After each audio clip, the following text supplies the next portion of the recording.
ಸ್ನೇಹಿತರೆ ನಮಸ್ಕಾರ. ಪ್ರಕೃತಿ ಪಾಠ ಸರಣಿಗೆ ಸ್ವಾಗತ. ನೀವು ಇಲ್ಲಿ ನೋಡ್ತಾ ಇರುವಂತಹ ಅಶೋಕ ವೃಕ್ಷದ ರೆಂಬೆ ಕೊಂಬೆಗಳನ್ನು ಕತ್ತರಿಸಲಾಗಿದೆ. ಮರ ಅತಿ ಎತ್ತರಕ್ಕೆ ಬೆಳಿಬಾರದು ಅನ್ನೋದು ಕಾರಣ ಇರಬಹುದು. ರೆಂಬೆಗಳನ್ನು ಕಡಿದ್ರೂ ಸಹ ಬೆರಗುಗೊಳಿಸುವಂತೆ ಚಿಗುರೊಡೆಯುವ ಮೂಲಕ ಈ ಮರವು ತನ್ನ ಅಸ್ತಿತ್ವವನ್ನು ನಿರೂಪಿಸಿದೆ. ಇದು ಮನುಷ್ಯನಿಗೆ ಒಂದು ದೊಡ್ಡ ಜೀವನ ಪಾಠ ಆಗಬಹುದು. ಬದುಕಿನಲ್ಲಿ ನಮಗೆ ಆಗಾಗ್ಗೆ ಆಗುವಂತಹ ಪೆಟ್ಟುಗಳು, ಆಘಾತಗಳು ಹಾಗೂ ಸಣ್ಣ ಅಪಘಾತಗಳಿಂದ ನಾವು ಕುಗ್ಗಿ ಹೋಗ್ತೀವಿ. ನೆಗೆಟಿವ್ ಆಲೋಚನೆಗಳಿಂದ ನಮ್ಮ ಮನೋಸ್ಥೈರ್ಯವನ್ನೇ ಕಳ್ಕೊಂಡ್ಬಿಡ್ತೀವಿ.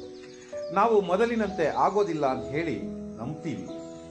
ನಮ್ಮ ಶಕ್ತಿ ಯುಕ್ತಿಯನ್ನೇ ಬಳಸ್ತಾನೆ ಇದ್ದುಬಿಡ್ತೀವಿ. ಎಷ್ಟೇ ತೊಂದರೆ ಆದರೂ ನಾವು ಜೀವನ ಪ್ರೀತಿಯಿಂದ ಖುಷಿಯಾಗಿ ಬದುಕೋದಿಕ್ಕೆ ಈ ಒಂದು ಮರದ ನಿದರ್ಶನವನ್ನು ನಾವು ತಗೋಬಹುದು. ಬಂಧುಗಳೇ, ಪ್ರಕೃತಿಯಲ್ಲಿ ಇಂತಹ ಅನೇಕ ಜೀವನ ಪಾಠಗಳನ್ನು ನಾವು ಕಲೀಲಿಕ್ಕೆ ಅವಕಾಶ ಇರುತ್ತೆ. ನಾವು ಪ್ರಕೃತಿಯನ್ನು ಬೆರಗುಗಣ್ಣಿನಿಂದ ನೋಡಬೇಕು ಅಷ್ಟೇ. ಎಲ್ಲರಿಗೂ ಒಳಿತಾಗಲಿ. ನಮಸ್ಕಾರ.